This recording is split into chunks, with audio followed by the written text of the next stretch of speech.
ওম নমো ভগবতে জ্ঞানেশ্বর দেবায় নমঃ। আজকের আলোচনা সৎ চিৎ আনন্দ।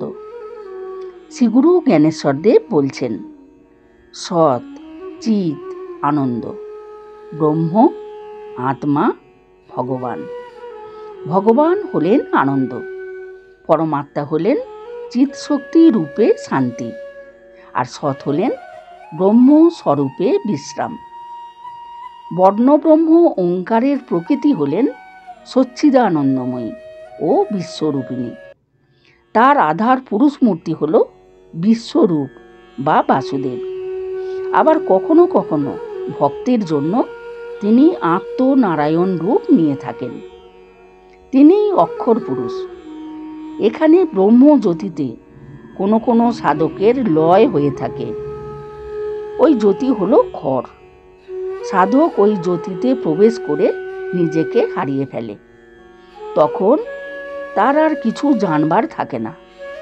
এও এক প্রকার নির্বিশেষ অবস্থা, কারণ এখানে চিৎশক্তি জ্যোতির্ময় অবস্থা সৃষ্টি করে সচ্চিদানন্দময় হয়েছেন। গু হলেন অব্যক্ত, তার প্রকাশ নাই। রু হলেন প্রকাশমান, তিনি হলেন গুয়ের ইচ্ছা শক্তি।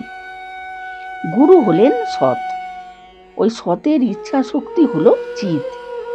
ওই চিৎ শক্তি হতে আর এক শক্তি উৎপত্তি হলো, তার নামরূপ হলো ওম তৎসৎ। খণ্ডত্ব হলো তৎ শক্তি, ওই শক্তির সৎ হতে উৎপত্তি। চিৎ হলো চিন্ময়, ওই চিৎ হলো ওঙ্কার, ওই ওঙ্কারই হলো বিজ্ঞান। কারণ ওই বর্ণব্রহ্ম ওঙ্কার আব্রহ্মস্তম্ভ পর্যন্ত ব্যাপ্ত। ওঙ্কারের তিন রূপ, আজ্ঞাপদ্মে জীব ওঙ্কার, অনাহত চক্রে ঈশ্বর ওঙ্কার এবং সহস্রারে ব্রহ্ম ওঙ্কার। রু হলেন সৎ চিৎ আনন্দ। আবার ওই রু হলেন উত্তম পুরুষ। রু চার ভাগে বিভক্ত হলেন। তিন ভাগ উত্তম পুরুষ হয়ে বিশ্রাম নিলেন, আর এক ভাগ হতে সমস্ত জগৎ সৃষ্টি হলো। এবার এক একটি রূপে তিনি প্রকাশ হলেন, যেমন পরমাত্মা, পরব্রহ্ম, বর্ণব্রহ্ম ওঙ্কার, অক্ষর পুরুষ, শব্দ ব্রহ্ম। দেখো, সৎ হলেন ব্রহ্ম, আর চিৎ হলেন ব্রহ্মের ইচ্ছা শক্তি। আর ওই শক্তি প্রকাশ হওয়ার জন্য মায়াকে অবলম্বন করে আনন্দ রূপের মধ্যে বিকাশ হলেন। অতএব ইচ্ছা শক্তি উৎপত্তি হলেই মায়ার সৃষ্টি হবে। এই সমগ্র জগৎ এক প্রপঞ্চ, যা মায়া দ্বারা উৎপন্ন। সুতরাং তুমি যা দেখবে বা বুঝতে পারবে সমস্তই মায়া শক্তির দ্বারা উৎপত্তি। এই মায়া শক্তির উৎপত্তি স্থল হলো চিৎ শক্তি, আর ওই চিৎ শক্তি ব্রহ্মের ইচ্ছায় প্রকাশ।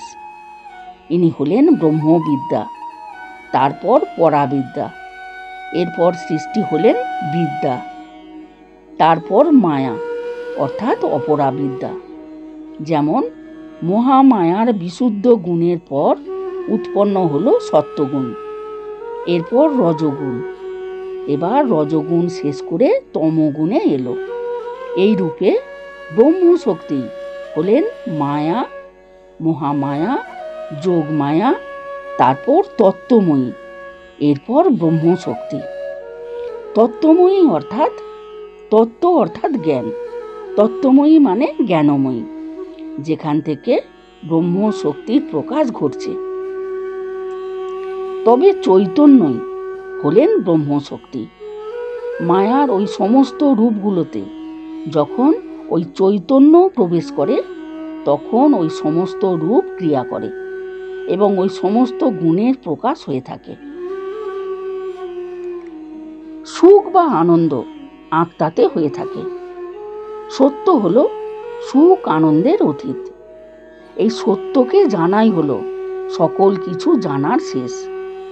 যদি কোনো সাধকের মনে পাওয়ার মধ্যে সুখ বা আনন্দ ক্রিয়া করে, এবং ভালো মন্দের জ্ঞান থেকে যায়, তাহলে জানবে তার সত্য উপলব্ধি হয় নাই।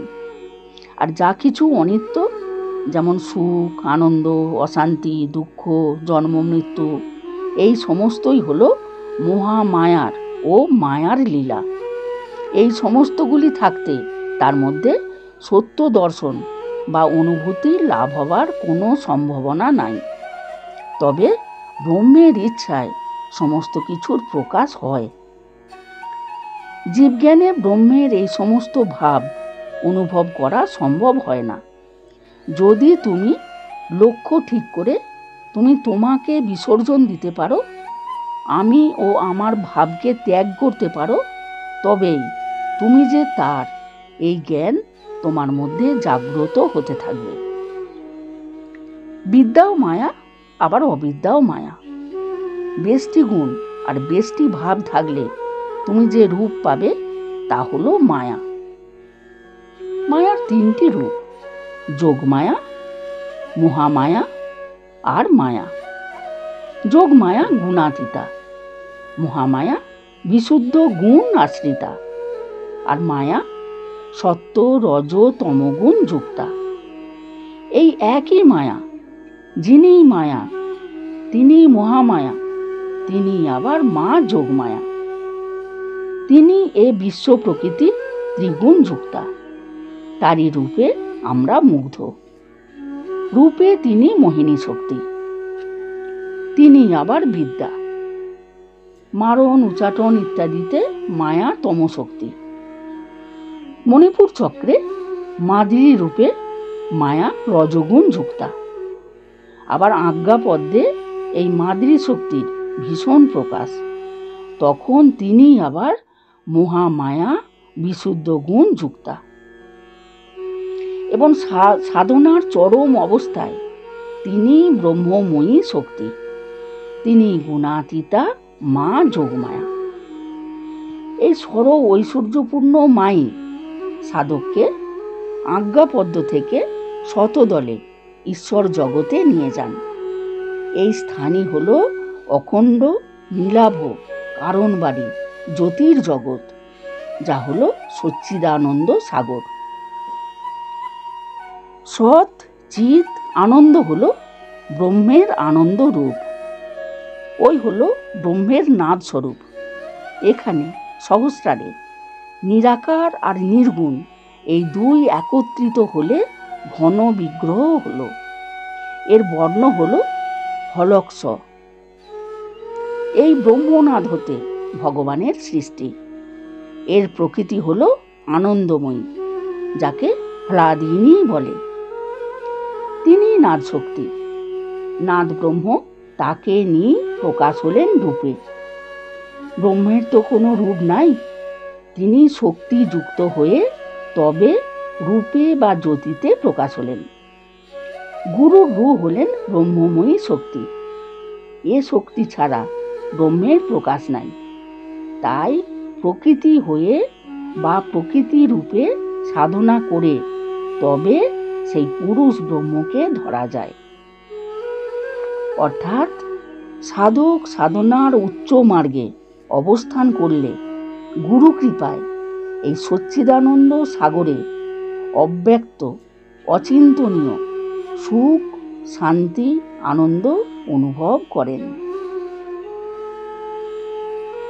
আজকের আলোচিত অংশটি শ্রীগুরু জ্ঞানেশ্বর দেব প্রণীত জ্ঞানের আলো, যুগধর্ম, মুক্তিবীজ এবং শ্রীগুরুর অমৃত প্রবচন আন্দুল পর্ব প্রথম খণ্ড, এই 4টি পুস্তক থেকে আলোচনা করা হলো।